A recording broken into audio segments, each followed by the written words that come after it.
Hello and welcome. We'll just wait a moment for more people to join us.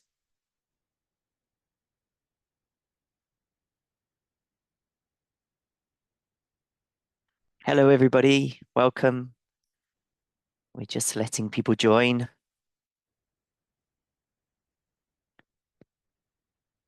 Bali, hello. Wow. Okay, hello, everybody. Welcome. Please say hello. Tell me where you're from in the chat. I'd be really interested to know if you're a teacher, if you're a teacher educator, if you're just passionate about English. Do share in the chat as well.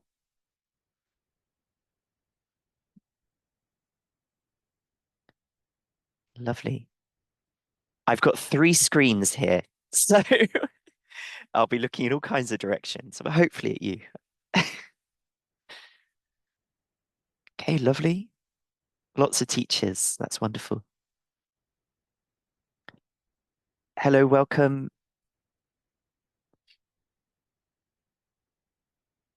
Lovely teacher trainers, primary school teachers, university teachers, private teachers, every kind of teacher.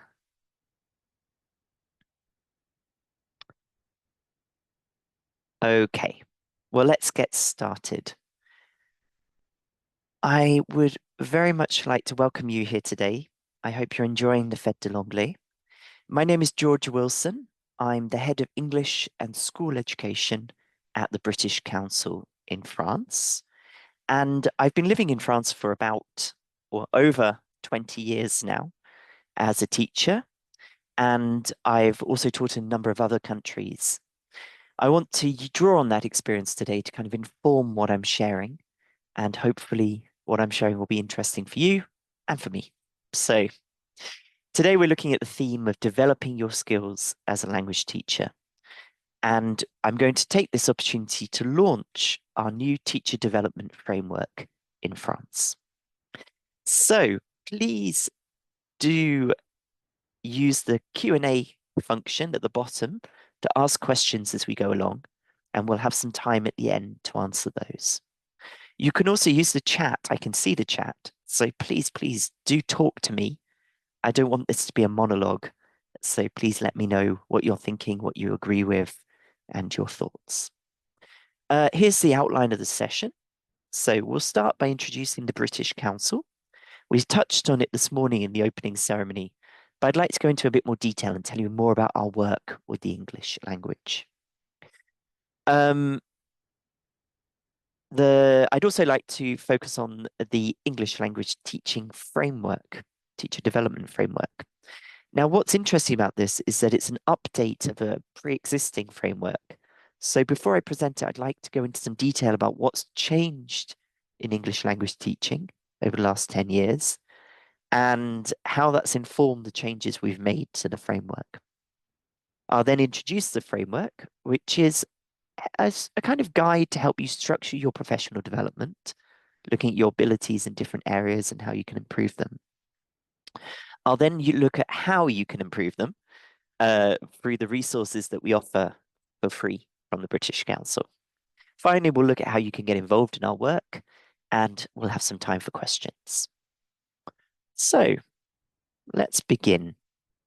To begin with, just tell me in the chat, have you heard of the British Council before? Good, great. Majority are saying yes. Well, the British Council is the UK's international organisation for cultural relations and educational opportunities. We were created in 1934, so last year was our 90th anniversary, and we work in almost 200 countries around the world, and we have a physical presence in more than 100 countries and territories, including France, where we've been working since 1944. The original aim of the British Council was to counter fascism, and so you can kind of see the logic of reintegrating Europe at that point. Our main areas of focus are arts, education, and the English language, which we're here to talk about today. We teach English in 85 countries, and 6.6 million teachers are part of our online teacher development community. In France, we support the teaching, learning, and assessment of English and of subjects taught through English in France. We work with teachers like you, teacher educators, researchers, and policymakers. A lot of our work is in partnership with the Ministry of Education, for example, or with operators of the ministries like France Education Internationale. We work to support the teaching of and learning of English through giving advice to stakeholders, technical advice on the teaching of English and structuring of English language teaching. We offer lots of professional development opportunities, as you'll see today. We conduct research. We have an important research project into CLIL, teaching of subjects through English, that will be coming out in the next couple of weeks. And we organize events and forums where we can share ideas between France and the UK and France and other countries as well to help develop best practice in the area. And you can learn more about our work using the QR code on the screen. Now, looking at why we're here today, we're here to launch the teacher development framework that can help support your professional development. But it's not necessarily our first teacher development framework. We originally had this one here that was launched in 2014. It was our continuing professional development framework, and it looked at how you could develop your skills in different areas of teaching practice. But 2014 is quite a long time ago now, and things have evolved with the time and the changes in society and technology, in perceptions. And so we felt it was time to kind of refresh that, to think more about what a teacher needs today and will need in the future to be effective in the classroom and in their career. Thinking back, 2014 really does seem a lifetime ago, but I'd like you to put in the chat, please, some of the changes you've seen in the English language teaching sector for those of you who've been teaching that long. Please share those in the chat. Digital, absolutely. What else? Okay, lots of videos. I'm older, aren't we all? Smartboards, that's interesting. I have a complicated relationship with smartboards. I'm not a huge fan. Flipped classrooms, so doing more outside the classroom to allow more space for communication within the classroom. Zoom, yes, that was a crash course we all went through. I almost feel nostalgic with my screens and my software. Globish, yes. Online classes, AI, absolutely. Anything else? Okay. Diminishing concentration spans. That's a really interesting one. I find it really interesting because I think my concentration span has diminished in those 10 years. Yeah, Duolingo. Absolutely. Online translation. Great. Okay. So just some of those ideas, but I think they're very valuable and they feed very closely into what we found because we commissioned a piece of research to look into those changes. The research is freely available and you can see it online using the QR code. It's called What's Changed in English Language Teaching. Now, the researchers reviewed lots of literature from the past 10 years, research articles, systematic reviews, books, blogs, webinars, and global education reports. And they came up with a series of thoughts about those changes. But then we went out and we validated those thoughts through a survey involving experienced classroom teachers and teacher trainers. And it was funny because normally with these things are quite controversial, but it wasn't. I think the lowest rate of unanimity was around 90%. So it seems like we struck a chord with those we surveyed. So I do encourage you to read that publication. which is really, really interesting, actually. Here are some of the findings. So, be thinking, do you agree? The first one, the context of teaching and learning is of increasing and ever important importance. Some teacher competencies, what the teachers know, their values, their attributes, are pretty generalizable. They're going to be the same in sub-Saharan Africa, in Nepal, in South America, in France. But a lot are very context specific. They're specific to France. They're specific to your context of the age group you teach, your contracts, the amount of time you have, whether it's online or in person, and so on. So understanding that context is vital. There's been a growth in English as a language of teaching and learning. Now, I mentioned just a moment ago CLIL. CLIL is when you're teaching a subject through English or another language in a French classroom, for example. We've seen that grow in importance in France. There's also EMI or EME, English as a medium of education. This was legalized, I think, in 2013 in France, and universities have been offering courses in English to an increasing degree over the last 10 years. And that's a trend that's been reflected everywhere in the world. Uh, there's been a change in the values and the norms around native speakers and monolingualism, a growing recognition that being monolingual is quite odd, that there aren't that many monolingual people compared to bilingual people in the world, and a shifting approach to education as a result. Also, a change to the idea that English should be based on native speaker norms. Native speakers are not the easiest people to understand. Native speakers are not the majority of English speakers. So I think there's been a definite shift in the way we think about the models of English.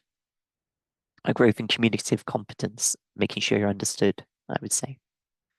Hand in hand in that has been a growth in plurilingual practices.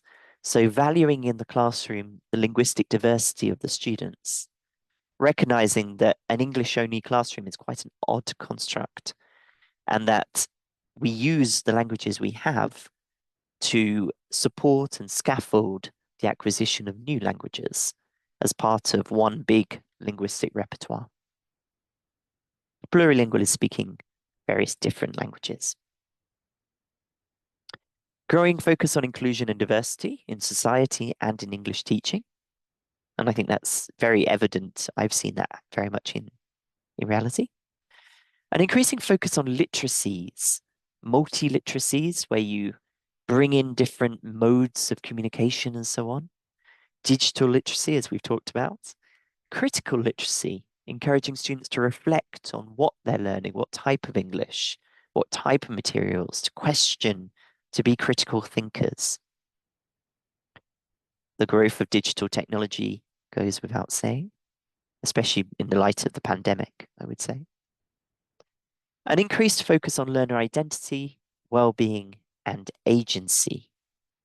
But not just learners, I would also say teachers as well. An increased importance of assessment for learning.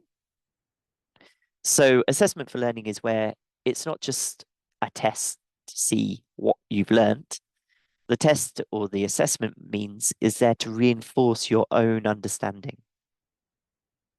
The understanding of the teacher, but the understanding of the learner as well. So it's part of the learning process.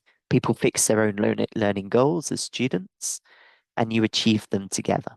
It's a more collaborative approach to assessment that's less judgmental and perhaps more informative.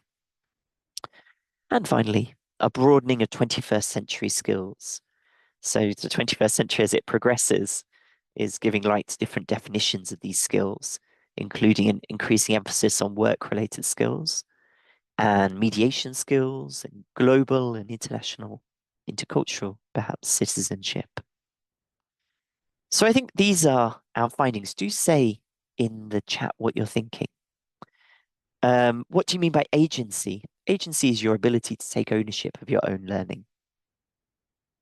So, do you agree? Have we missed any? What are your thoughts?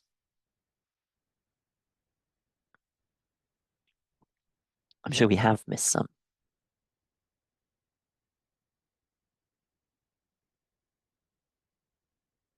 Mm, okay. You can see sense in the summary. Hmm. Okay. Great. Keep sharing those ideas, please. 21st century skills would be things like critical thinking, citizenship, collaboration, um, digital literacy, so on. Things that are cross-transversal within education and not just purely linked to English or German or history or art. Okay, so on the basis of these conclusions, we set about updating our teacher development framework to make sure it reflects the knowledge, the skills, the behaviors that teachers need now and for the future. We identified 11 areas of professional practice, and I'm really delighted to unveil these for the first time today. The framework is primarily intended for English language teachers, but it's definitely generalizable to all other language teachers. And to be honest, most of it is relevant to other teachers of subjects as well. It's also highly useful, I would say, for teacher educators and for policymakers who are able to use it to inform their practice as well. The framework recognizes the need for teachers to be lifelong learners. It's predicated on the basis that we don't stop our training when we get our certificate, we continue. And it can be used at any point in your teaching career. It's not a tool to judge you, it's a tool to support you. And you are at the heart of the process. I'd say how you use it depends entirely on you. It depends entirely on where you are and what context you're teaching. But essentially, it aims to be a practical tool that helps you reflect, to observe, to research, to engage in professional development activities by providing a structure, a framework around which you can organize and plan your professional development journey. It can also be used by teacher educators, as I said, but also school leaders. And I think you have to really think about it in terms through the lens of your own experience. If you're teaching an online class in with students in Mongolia, it will be very different to if you're in a university classroom in Crete, for example. But one thing that's very important is that wherever you are, whatever you're doing, quality education and lifelong learning are the central goal of what we're doing. Quality education and lifelong learning is Sustainable Development Goal 4 for the UN. And it's what we believe passionately in, and I'm sure everyone does, because essentially we want to give our students the best possible learning outcomes and experience that we can. So, without further ado, let's begin looking at the process. So, understanding and developing my professional identity, understanding my context, and understanding my learners are the first three professional practices we identified. So, we talked about context quite a lot, but understanding your professional identity is just as important. You have to be thinking about your experience as a teacher, your career goals, what kind of career you imagine yourself having in a time that's actually potentially quite changeable. And so that we have a whole series of resources and indicators to help you develop that professional identity and also understand it. I think that's quite an important element. We also have a whole section of our work centered around understanding my learners. We obviously need an understanding of our learners to be able to plan and teach and support their learning. And that enables them to develop their full potential. So this professional practice describes the knowledge, the skills, the behaviors, and the attributes we need to develop to inform the way we practice our teaching and support learning within the planning and classroom stages. The next ones are inclusive practices, digital technologies, multilingual practices, and 21st century skills that we talked about. So, inclusive practices is about identifying, understanding, and addressing the diversity of learners and their needs. This includes identifying the barriers and the challenges that marginalized learners face. We have more and more migration. We have more and more displacement due to war, unfortunately, and other crises. So it's being sensitive to that context and understanding it.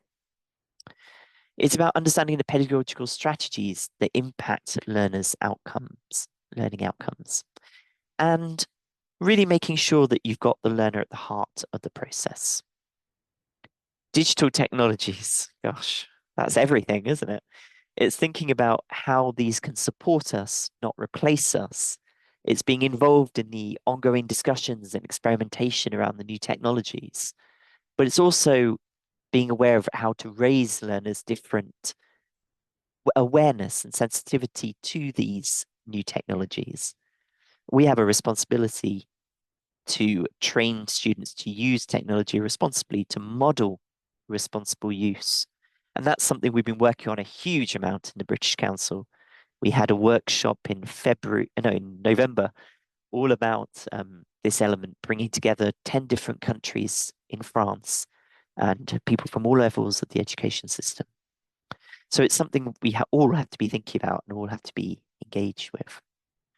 Using multilingual practices, using drawing on students' other languages to support their learning of English and to make sure they feel valued and listened to. And using those famous 21st century skills that we discussed. Assessing learning. It's about thinking about your assessment literacy.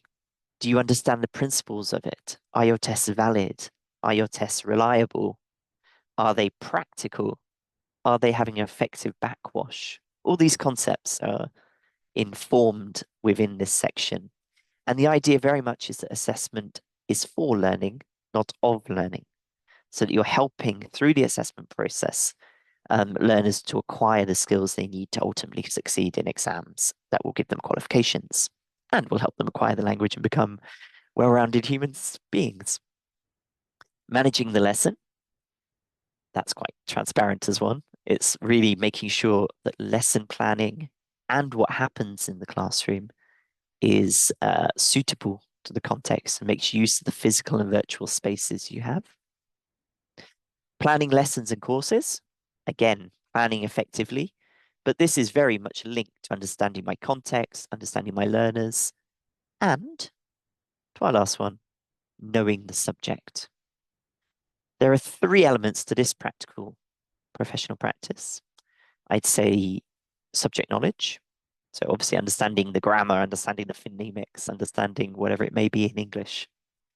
But also the pedagogical knowledge, all these things we've talked about, making sure that you understand how to teach.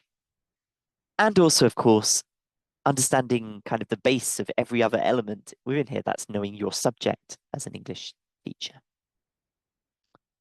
So these are the professional practices, the 11 professional practices that we've identified. Just tell me in the chat, what have we missed? I'm sure we have missed things. It's a question of priorities, isn't it? Just what else would you add to this list, if anything?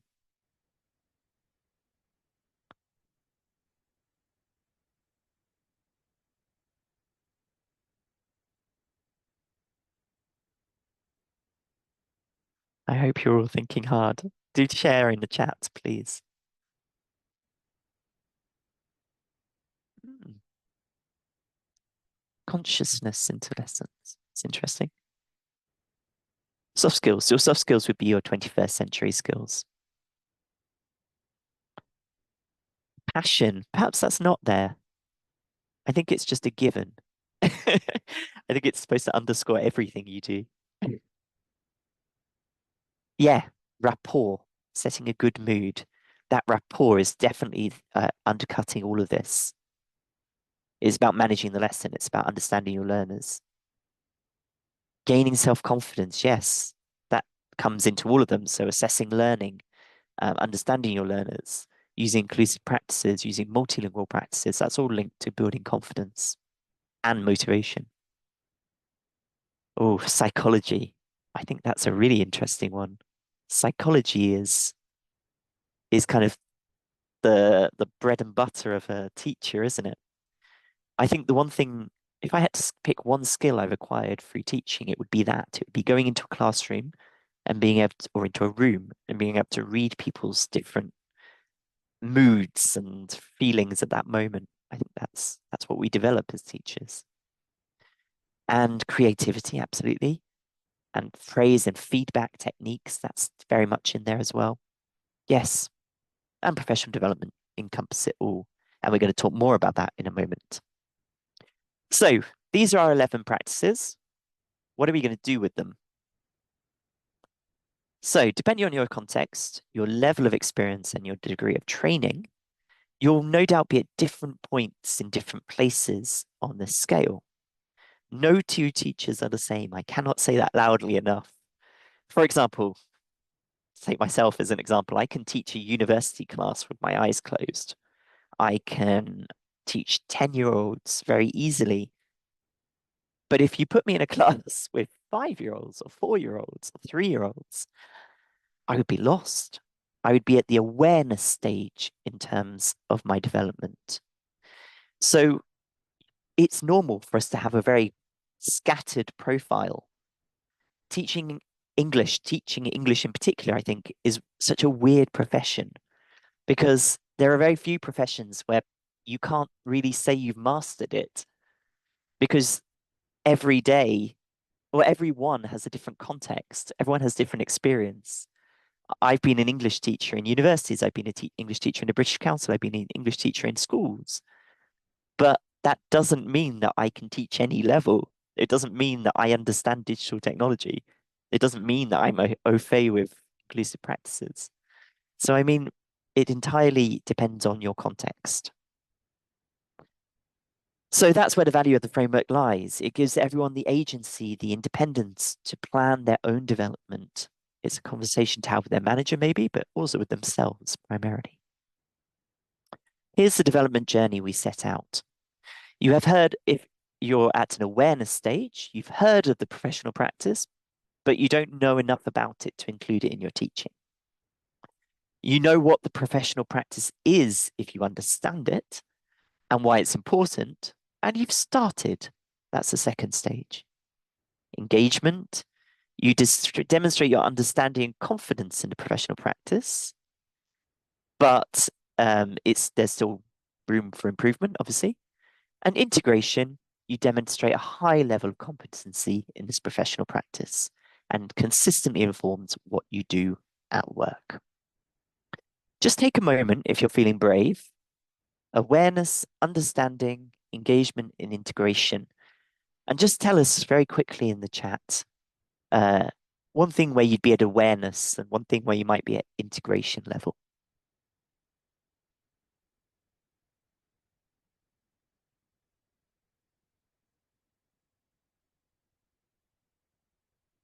It's quite a hard task because I haven't given you all the descriptors, but I'd be curious to know where you think you are on just one or two examples.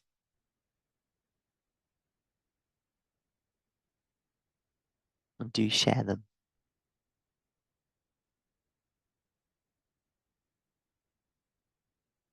So have a look at the different professional practices.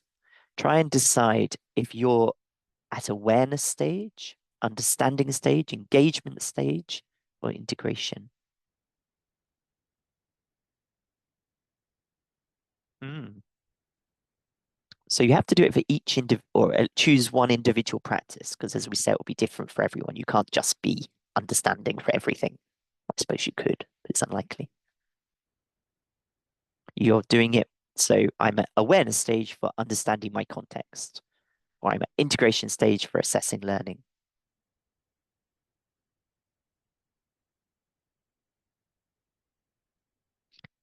Great. Some really interesting comments.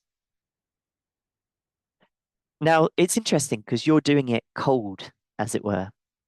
There will be very soon a a self-diagnostic tool that's available to help you do that. And it will rely on the individual breakdown of each different professional practice. In a moment, I'll share the QR code to download it all. But you can see what it looks like. Managing the lesson, it gives you a breakdown of what's involved. So that's what you need to really understand the professional practice. But that in itself isn't going to help you develop in that area. And that's where the tools and resources from the British Council come into play. Now, I said before, we have an online community of 6.6 million teachers and teacher educators. 103,000 of you are involved in France. It's entirely open access, it's free, comes with certificates of participation that you can share within your working context. And it's all on this website, teachingenglish.org.uk. So obviously you'll get the slides for all this and you'll be able to do it, but do scan the QR code if you can and just have a look. The website looks like this. At the top, you have a menu bar with professional development, publications, teaching resources, webinars and events, training, and community. Professional development at the top on the left looks like this. You can see the 11 different professional practices that I've talked about. And when you click on them, you get articles, magazine, knowledge database, radio, and much, much more. I could have continued. And notably, you get publications that give you information about how to do it, teaching resources, so lesson plans that are ready for primary, for secondary, for adults, and that incorporate these principles as examples. You get webinars and events. So, for example, World Teachers' Day, we run an entire day or 2 days sometimes of online events. And they're divided all the time into teachers and teacher educators. That's not to say that you can't dip in and out, but yeah, they're definitely worth digging into.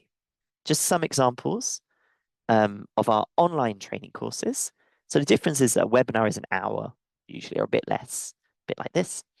An online training course is a MOOC. So you follow it for 2 or 3 weeks. You interact with people more using Facebook or other social media. So there's a cohort of you. And you can see a few examples on the board, but there are many, many, many. And finally, community. So the idea is to build that community. We have a big Facebook presence, but we also have this section that brings out magazine articles, podcasts, and top stories. Coming soon to the website, as we're just launching all this, will be the self-assessment tool, the teacher observation framework, and an update to all those modules and courses to make sure they're fully aligned with the professional practices. Et voila. So this is the teacher development framework. I would strongly encourage you to download it, read it, think about it, and use it. You'll be getting all these links through the slides. And also, very importantly, I'd like you to keep in touch with us. I'd like you to become part of our community in France. I've told you a little about what the British Council does, and it does it for teachers. It does it for teacher educators. So try and get involved and benefit from the different things we're doing. Converse with us. Tell us what you think. Tell us what you need. I always say there's nothing worse than trying to help people if you don't know what they need. It's about understanding who you're working with. So we spend a lot of time in schools. We spend a lot of time talking to people. But I really, really encourage you to keep in touch. Give us some feedback and share your thoughts. Sign up for our teacher development newsletter. And then every month you'll get a selection of these courses and more information about all the different events like this one that we're involved with. So thank you very, very much. Emily, are there any questions? Thank you, George. There's actually one right in the chat, actually from Sophie, asking regarding the webinars, if they're classified according to class levels, such as middle school, high school, or upper education. Great question. Not necessarily, because the skills can be transversal. I mean, obviously, sometimes there'll be cool things like using storybooks with primary learners, CLIL for primary learners, or something like that, or early years or secondary. But they're all in the same bucket because many of the skills are transversal. You can be using the same techniques with any age group. The lesson plans are subdivided, though.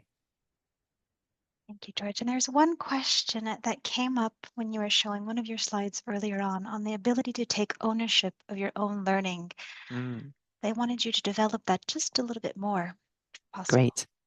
Well, I think the key to developing as a teacher is that we're not all given the development opportunities we need because it's quite an impossible task in many ways. I ran all the teacher training courses for the British Council for a number of years.